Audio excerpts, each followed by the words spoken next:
Hello everyone, welcome to study with Pari. तो हम लोग स्टार्ट किए थे हिस्ट्री, जो कि एनसीईआरटी हिस्ट्री था। क्लास 6 से स्टार्ट किए हैं। तो पहला चैप्टर और दूसरा चैप्टर का ऑलरेडी वीडियो अपलोड है, प्लेलिस्ट में जाके देखिए। अब तीसरा चैप्टर पढ़ेंगे, ठीक है। तो तीसरा चैप्टर क्या है? आरंभिक नगर। नगर का आरंभ कैसे हुआ, ये है तीसरा चैप्टर। तो इसमें बताता है कि पुराने भवन का संरक्षण, मतलब कि कैसे।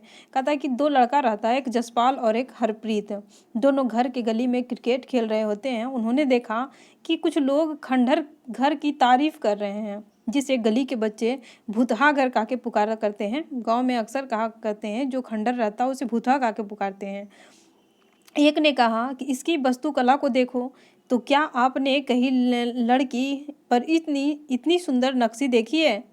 लकड़ी, मतलब क्या आपने कहीं लकड़ी पर इतनी सुंदर नक्शी देखी है? दूसरी महिला ने कहा, हमें मंत्री जी को पत्र लिखकर कहना चाहिए कि इस खूबसूरत घर को सुरक्षित रखने के लिए इसकी मरम्मत कराने की व्यवस्था करें। यह सब सुनकर जसपाल और हरप्रीत, जो लड़का खेल रहा था, सोचने लगा और इस पुराने खंडहर से लोगों का इतना क्यों लगाव है, ये सोचने लगा। जसप्रीत और एक जसपाल, हरप्रीत और जसपाल दोनों सोचने लगा कि इतना खंडहर को इतने पुराने खंडहर को लोगों का इतना लगाव क्यों है, लोगों से इतना लगाव क्यों है।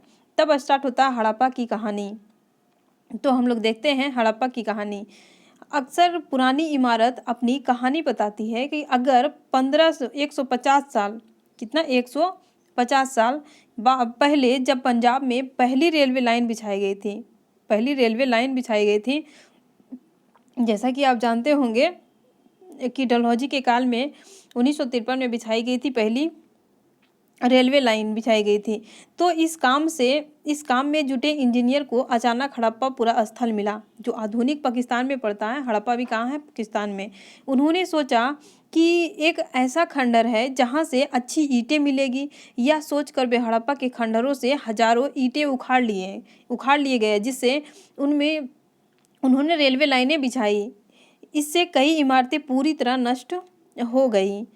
इसके बाद लगभग 80 साल पहले पुरातत्वविदों ने इस स्थल को ढूंढा, और तब पता चला कि यह खंडहर उपमहाद्वीप के सबसे पुराने शहर में से एक है। चूँकि इस नगर की खोज सबसे पहले हुई थी, इसीलिए बाद में मिलने वाले इस तरह के सभी पुरा स्थल में जो इमारतें और चीज़ें मिली, उन्हें हड़प्पा सभ्यता की इमारतें कहा गया।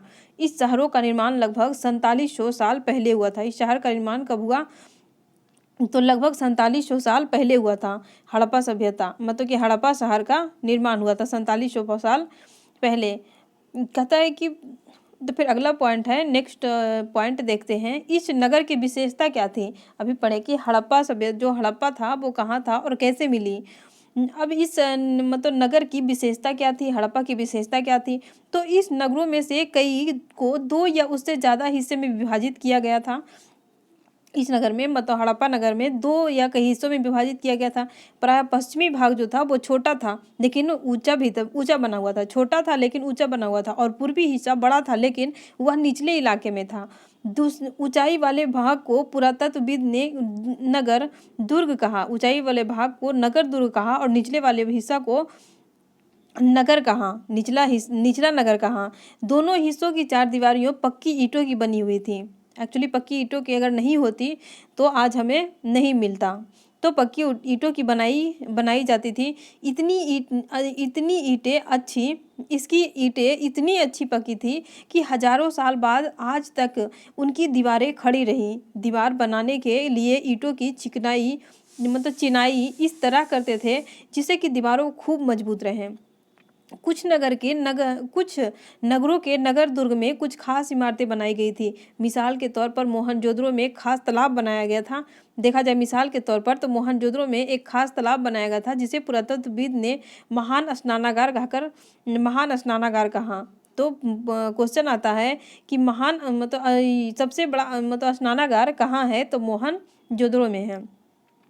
इस तालाब को बनाने में ईंट और प्लास्टर का इस्तेमाल किया गया था। इसमें पानी का रिसाव रोकने के लिए प्लास्टर के ऊपर चारकोल की परत चढ़ाई गई थी। इस सरोवर में 2 तरफ से उतरने वाली सीढ़ियां भी बनाई गई थी, जिसके चारों ओर जो है कमरे बनाए गए थे। इसमें भरने के लिए पानी कुएं से निकाला जाता था। उपयोग के बाद इसे खाली कर दिया जाता था। शायद यहाँ विशिष्ट नागरिक विशेष अवसर पर स्नान किया करते थे। तो कितना अच्छा से बनाया गया था कि वहाँ मतलब कि स्नानागार में विशेष अवसर पर स्नान किया करते थे। कालीबंगा और लोथल इम्पोर्टेंट पॉइंट है। कालीबंगा और लोथल जैसे अन्य नगर में अग्नि कुंड मिले हैं। कालीबंगा और लोथल में क्या मिले हैं? अग्नि कुंड मिले हैं, जहाँ संभवतः यज्ञ किए जाते होंगे। हड़प्पा, मोहनजोदड़ो और लोथल जैसे कुछ नगर में बड़े बड़े भंडार गृह भी मिले हैं, जो कि भंडार गृह मतलब कि वहाँ पे संग्रह किया जाता होगा। भवन, नाले और सड़कें। वहाँ के भवन कैसे थे, नाले कैसे थे और सड़कें कैसे थे, इसके बारे में जानते हैं। इन नगरों के आम तौर पर 1 या 2 मंजिले होते थे। घर के आंगन के चारों ओर कमरे बनाए जाते थे। अधिकांश घर में एक अलग अलग स्नानागार होता था और कुछ घरों में कुएं भी होते थे। कई नगरों में ढके हुए नाले थे। इन्हें सावधानी से सीधी लाइन में बनाया जाता था। हर नली में हल्की ढलान होती थी ताकि पानी आसानी से बह सके। मतलब हर नली में हल्की ढलान होती थी। क्योंकि आसानी से पानी बह सके। अक्सर घरों की नलियों को सड़कों की नालियों से जोड़ दिया जाता था, जो बाद में बड़े नालों में मिल जाती थी। नालों के ढके होने के कारण इनमें जगह जगह पर मेन होल बनाए गए थे। मतलब जो सबसे जगह जगह पे गड्ढा टाइप का मेन होल बनाए गए थे, जिसके जरिए इनकी देखभाल और सफाई की जा सके हैं। मेन होल मतलब होता है कि जैसे बीच में एक होल, मतलब कि ऐसा ही छोड़ दिया जाता होगा, जिससे कि सफाई करने में आसानी हो, देखभाल करने में आसानी हो। घर, नाले और सड़कों का निर्माण योजनाबद्ध तरीके से एक साथ ही किया जाता था। जैसे कि यहाँ बताया जा रहा है कि जैसे बनाया जा रहा है, पक्की ईंटें की दीवारें हैं, ठीक है। अब वहाँ के नगरीय जीवन कैसे थे? अभी तो हमने देखा एक स्नानागार था जो कि सीढ़ी थी वहाँ पे। अब वहाँ के देखते हैं कि वहाँ के जीवन कैसे थे। हड़प्पा के नगर में बड़ी हलचल रहा करती होगी। यहाँ पर ऐसे लोग रहते होंगे जो नगर की खास इमारतें बनाने की योजना से जुटे रहते थे। ये संभवतः यहाँ के शासक थे, या भी संभव है कि ये शासक लोगों को भेजकर दूर दूर से धातु, बहुमूल्य पत्थर और अन्य उपयोगी चीजें मंगवाते थे। शायद शासक लोग खूबसूरत मनकों तथा सोना चांदी से बने आभूषण जैसे कीमती चीजों को अपने खास रखते होंगे। इन नगरों में लिपिक होते होंगे जो मुहर पर लिखते हैं, उसे लिपिक कहते हैं। और शायद अन्य चीजों पर भी लिखते होंगे जो बच नहीं पाई है, जो लिपिक अभी तक बच नहीं पाई, उसका अवशेष नहीं है। इसके अलावा नगरों में शिल्पकार स्त्री पुरुष भी होते थे, जो अपने घर या किसी उद्योग स्थल पर तरह तरह की चीजें बनाते होंगे।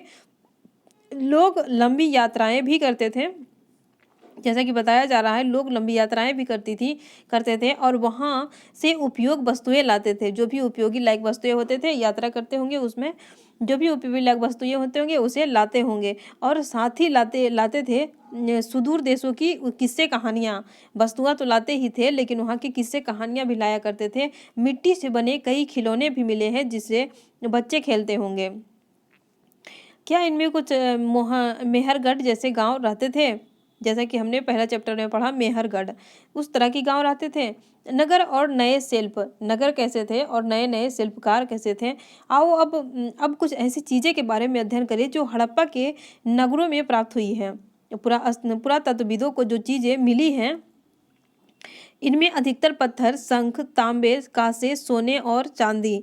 क्या चीज़ का? पत्थर का, शंख, तांबे, कांसे, सोने, चांदी जैसे धातुओं से बनाई गई थी। तांबे और कांसे के औजार, हथियार, गहने और बर्तन बनाए जाते थे। सोने और चांदी से गहने और बर्तन बनाए जाते थे, सोना चांदी से। यहाँ मिली सबसे आकर्षक वस्तुओं मनके, जो कि बाट और फलक बाट और फलक है मन के।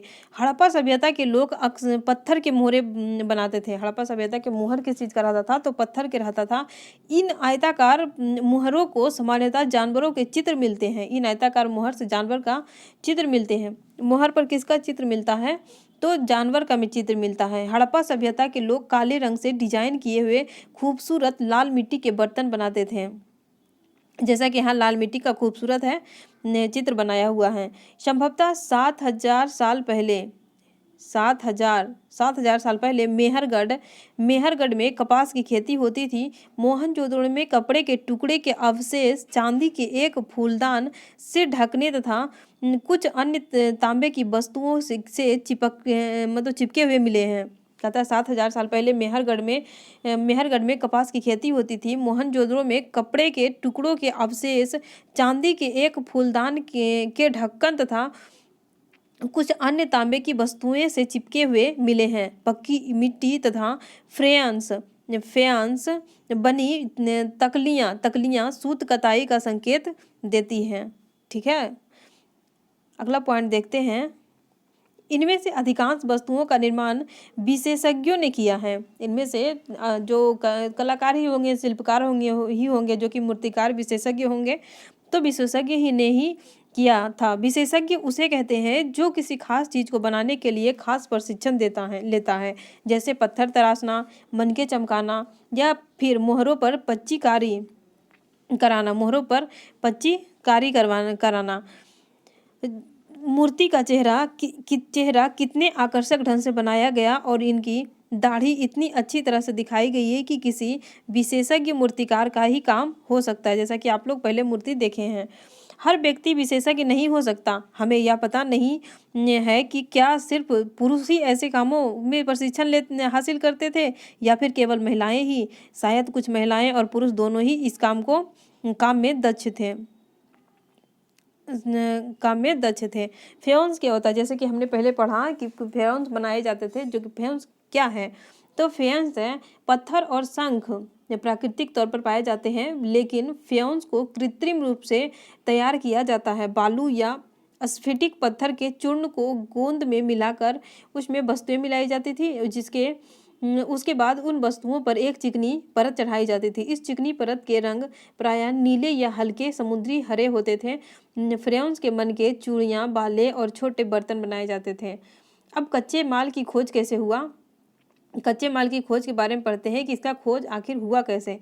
तो कच्चे माल उन पदार्थों को कहते हैं, कच्चा माल पहले कहते किसे, उन पदार्थों को कहते हैं जो या तो प्राकृतिक रूप से मिलते हैं या फिर किसान या पशुपालक उसका उत्पादन करते हैं। और जैसे लकड़ी ये कच्चा माल है, या धातुओं के अयस्क प्राकृतिक रूप से उपलब्ध कच्चे माल है। ये सारे कच्चे माल है।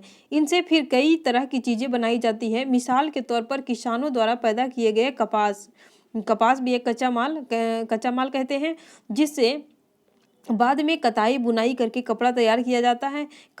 हड़प्पा में लोगों को कई चीज़ें वहीं मिलती थी, लेकिन तांबा, लोहा, सोना, चांदी, बहुमूल्य पत्थर जैसे पदार्थों का वे दूर दूर से आयात करते थे, मतलब कि मंगाते थे, वहाँ से लाते थे।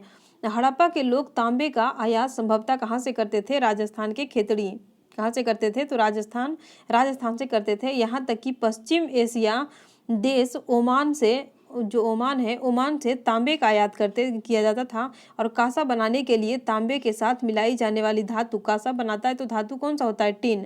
टीन का आयात जो है आधुनिक ईरान से और अफगानिस्तान से किया जाता था। और सोने के आयात आधुनिक कर्नाटक और बहुमूल्य पत्थर का आयात गुजरात और ईरान और अफगानिस्तान से किया जाता था। बहुत इंपॉर्टेंट है, इसको याद रखेंगे। नगरों में रहने वालों के लिए भोजन, नगर में जो रहते थे उसका भोजन कैसे थे? तो दोस्तों आप देखते हैं यहाँ पे उसका भोजन क्या करते थे और कैसे रहते थे, वहाँ के भोजन कैसे थे। लोग नगरों के अलावा गाँव में भी रहते थे। वे अनाज उगाते थे और जानवर पालते थे। किसान और चरवाहे ही शहरों में रहने वाले शासकों, लेखकों और दफ्तरों को खाने के सामान देते थे। कहता है पौधों के अवशेषों से पता चलता है कि हड़प्पा के लोग गेहूँ, हड़प्पा के लोग गेहूँ, जौ, दाल, मटर, धान, तिल और सरसों उगाते थे। हड़प्पा के लोग ये सारी वस्तुएं उगाते थे। जमीन की जुताई के लिए हल का प्रयोग नई बात थी। हल का प्रयोग एक नई बात थी।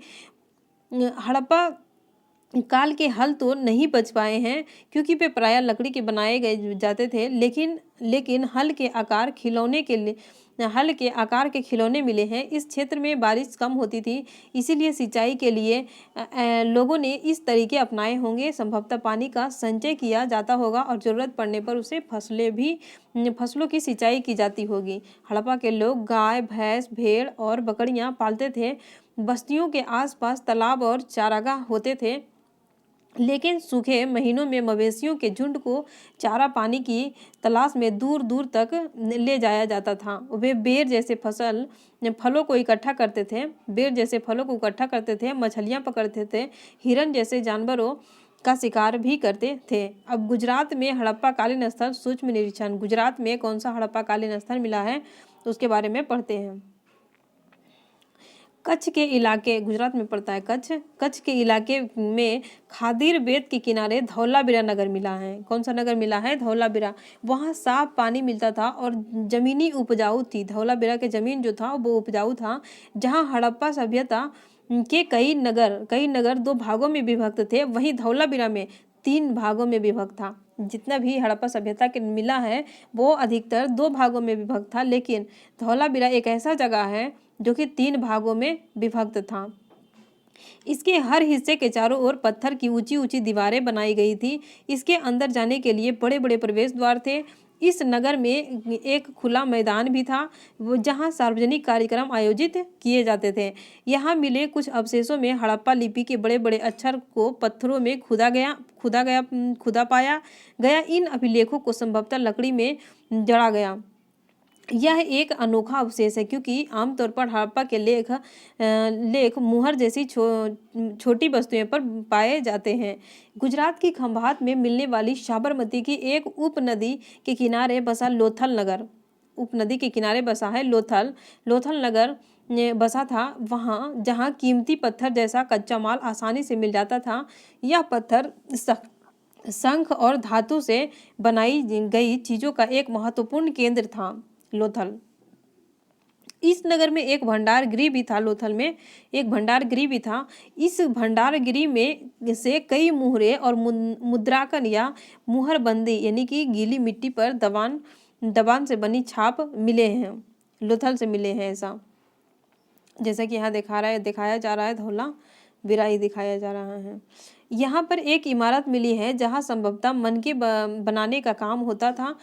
पत्थर के टुकड़े, अध बने मनके बनाने वाले उपकरण और तैयार मनके भी यहाँ मिले हैं।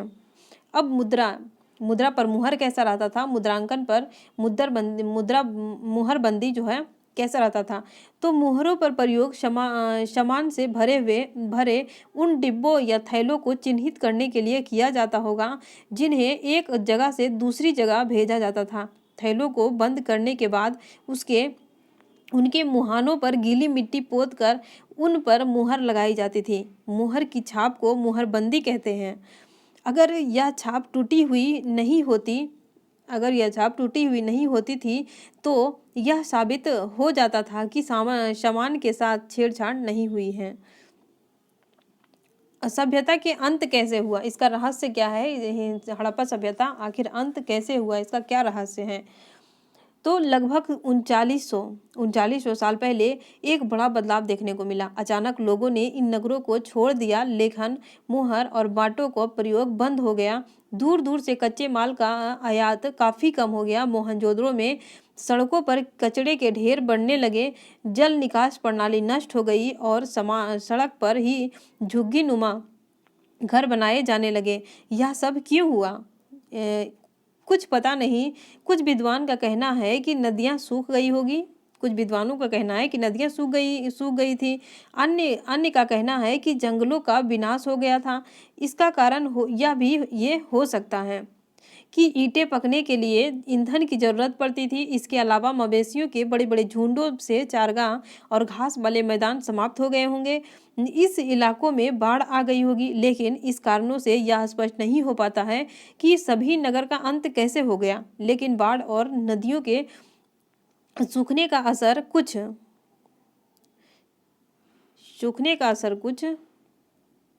कहाँ गया, आगे चल गया।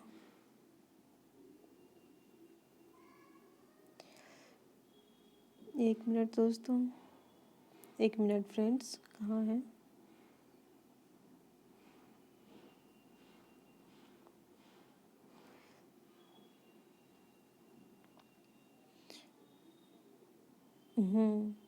तो कहाँ पढ़ रहे थे कि लेकिन इन कारणों से यह स्पष्ट नहीं हो पाता है कि सभी नगर का अंत कैसे हो गया, क्योंकि बाढ़ और नदियों के सूखने का असर कुछ ही इलाकों में हुआ होगा। ऐसा लगता है कि शासकों का नियंत्रण समाप्त हो गया। जो भी हुआ हो, पर परिवर्तन पर असर बिल्कुल साफ दिखाई देता है। आधुनिक पाकिस्तान के सिंध और पंजाब बस्तियां उजड़ गई थी। कई लोग पूर्व और दक्षिण के इलाकों में नई और छोटी बस्तियों में जाकर बस गए। इसके लगभग 1400 साल बाद नए नगरों का विकास हुआ। इसके बारे में अध्याय हम लोग अगला 5 अध्याय में पढ़ेंगे। अपने एटलस में मिस्र को ढूंढो। मिस्र में क्या था? नील नदी के आसपास वाले इलाके को छोड़कर मिस्र का अधिकांश भाग रेगिस्तान है। ठीक है। लगभग 5000 साल पहले मिस्र में शासन करने वाले राजाओं ने सोना, चांदी, हाथी दांत, लकड़ी और हीरे जवाहरात लाने के लिए अपनी सेनाएं दूर तक भेजी। इन्होंने बड़े बड़े मकबरे बनवाए, जिसे पिरामिड के नाम से जाना जाता है। राजाओं के मरने पर उसके शवों को इसकी पिरामिड में दफनाकर सुरक्षित रखा जाता है। इन शवों को मम्मी कहा जाता है। जो मरे हुए मृत शरीर को मम्मी कहते हैं। उनके शवों के साथ और भी कई अनेक चीज़ें दफनाई जाती थी। हमें खाद्यान्न, पेय, वस्त्र, जैसे कि हमने पढ़ा, 2nd चैप्टर में पढ़े हैं कि पेय पदार्थ, खाने, गहने, बर्तन, वाद्य यंत्र, हथियार और जैसे जानवर शामिल हैं। कभी कभी शव के साथ उनके सेवक और सेविकाओं को भी दफनाया जाता था। दुनिया के इतिहास में शवों को दफनाने की परंपरा को देखते हुए मिस्र में सबसे ज़्यादा धन दौलत खर्च किया जाता था। दफनाने में सबसे ज़्यादा खर्च किया जाता था। तो ये चैप्टर समाप्त हो गया है। अब कुछ उपयोगी शब्द देख लेते हैं। नगर, जैसा कि हमने देखा, नगर दुर्ग देखा, जो कि बना हुआ होता था दुर्ग। शासक देखें। लिपिक देखे, जिसे लिखा जाता था। मुहर देखे, जो कि व्यापारी में चला करता था। और इस मुहर पे किसका होता था चिन्ह? तो मुहर पे मतलब कि पशुओं का होता था। शिल्पकार देखे, जैसे कि शिल्पकार जो मूर्तिकार होते थे, शिल्पकार। धातु जो जानते ही होंगे, विशेषज्ञ, जो भी मतलब शिल्पकार जैसे विशेषज्ञ हो गया। तो कच्चा माल देखें, कपास एक कच्चा माल है। हल क्या होता है? जो मतलब कि जो खेत में चलाया जाता है। सिंचाई जो खेत में होता है। तो हमने देखा, ठीक है। तो ये चैप्टर समाप्त हो गया। अब अगला चैप्टर कल आएगा, जो कि चैप्टर 4 होगा। 3 तो पढ़ चुके हैं हम लोग, चैप्टर 4 होगा। अगर वीडियो अच्छा लगा होगा तो लाइक करें, और अगर मेरे चैनल पे नहीं है तो सब्सक्राइब करें, और अपने दोस्तों के साथ ज़रूर शेयर करें इस वीडियो को। ठीक है दोस्तों, देखने के लिए बहुत बहुत धन्यवाद।